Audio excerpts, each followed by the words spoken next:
Hey guys, back on the couch talking about lenses today. Shoot, yeah, my shirt is like the same color as this backdrop, so sorry if I'm like blending in here. Today, I'm talking about some really expensive lenses that I got to play with for an afternoon. Those lenses being the Atlas Orion anamorphic lenses. I haven't really dabbled too much with anamorphics before. These were kind of like the first ones that I got my hands on that are like legit anamorphic lenses. Yeah, just thought I would sit down and throw some thoughts out there about it. You know me, this is not going to be a scientific review, rather a real life kind of insight, I guess, or guide. If you're wondering if you should rent these for your next project or if you should buy these if you're made of money. And yeah, hopefully I can help you out with that. And again, only had them for an afternoon and got some really gnarly test footage. So I'll be showing some good test footage here after I kind of talk about what I liked and didn't like about it. So anyway, let's get into it.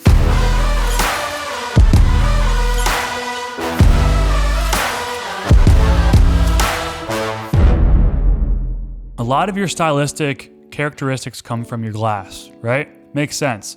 So I'm really looking lately for very stylistic characteristics in my lenses that I use, and anamorphics are always a great option when you're looking for highly stylized looks. I love a good vintage, flares of different kinds. Some cool like fringing and aberration and bokeh and things like that. And the Atlas Orions really kind of delivered that. So let's just start with what I liked about the Atlas Orions, and then I'll get into what I didn't like so much. So first thing that I like about these lenses is that they are just an overall vibe. Now, there's a lot of components to break down of why they're super stylistic. The most obvious one is the flaring. Some people hate it, some people love it. I love it. J.J. Abrams is an inspiration, and just that like big blockbuster Hollywood look is just really fun to me.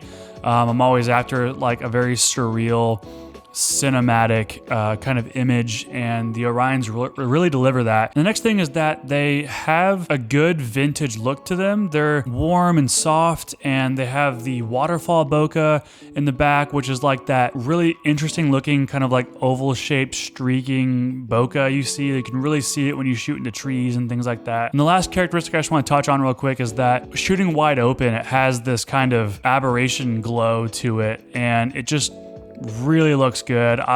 Some people might hate that and it might bother them, but again, I'm not looking for a clean image. I love the character of it, and they just really delivered with these lenses. If you're looking for this like really stylistic lens that has a ton of character to it, and you don't have to add a bunch of stuff in post or whatever, it really just gives you the image you're looking for straight out of camera. If you're doing something stylistic, it's perfect. And probably the biggest reason I like these lenses is because I look freaking awesome filming with them, okay? No, for real. Like when you shoot with these massive like anamorphic lenses, like it feels cool, right? You throw them on your red Komodo or whatever you're shooting with, and you're all built out, whatever, it looks awesome. You feel cool, and you're getting this crazy stylistic image, on your monitor, and you're like, holy crap, like this feels cool. It's a real reason, okay? It's why we buy like matte box systems and stuff like that too. Come on, let's face it. Half the reason is because it looks freaking cool. If you don't want to look cool while you're filming, you're lying to yourself. All right, now that I bragged on the lenses for a while, let me tell you what I didn't like. So these lenses are not for the red Komodo, and I probably wouldn't even use it on my Blackmagic 6K Pro. And that reason being, it has a 2x squeeze, which is a pretty hefty squeeze and is used best on like RE cameras that have a really tall, large sensor, where the red Komodo has a slightly wider sensor at 17.9. And so when you throw these 2x squeeze on there, it gives you a super wide field of view, which is cool, but then you get these massive black bars on the top and bottom, and you have like the tiniest sliver of video in your frame. Like this is what it would look like on the red Komodo if I didn't crop in at all. And this is the image I'm getting right here. And that's it. And I have to crop in to make it seem like a normal anamorphic clip where it's not just, massive black bars on the top and bottom. So that's something to think about when you rent these lenses for your next project. So if you don't want that small sliver, you're gonna have to crop and post, and you're gonna have to account for that on the left and right of the frame when you crop.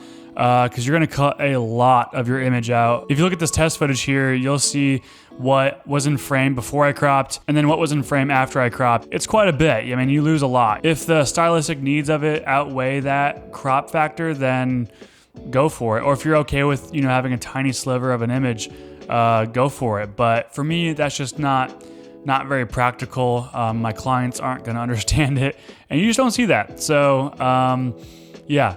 Kind of a negative for me. All right, now that I blabbed away about what I like and didn't like about these lenses, let's look at some test footage. And I have 2 scenes set up, one with my buddy Matt, who plays guitar, and another one with my buddy Josh, who plays piano. And I'm just gonna set these clips up, and they have a Kodak 2383 kind of color grade to them. Other than that, did nothing, just de-squeezed and cropped in to make it look normal. And yeah, here's the footage. I hope you enjoy.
All right, there you have it. The Atlas Orion's looking sexy.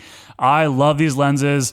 I would definitely rent these if I was using like an ARRI or some kind of camera with a bigger sensor on it. I think these lenses are super stylistic and have a great look to them. They're super well built. Totally worth it for the right job. Definitely more your stylistic work out there. But let me know in the comments below what you thought of them, and if you would use these on your next project. If you have used these before, let me know your thoughts. Are the Orions worth it? Are they trash? Are they the best anamorphics you can get out there?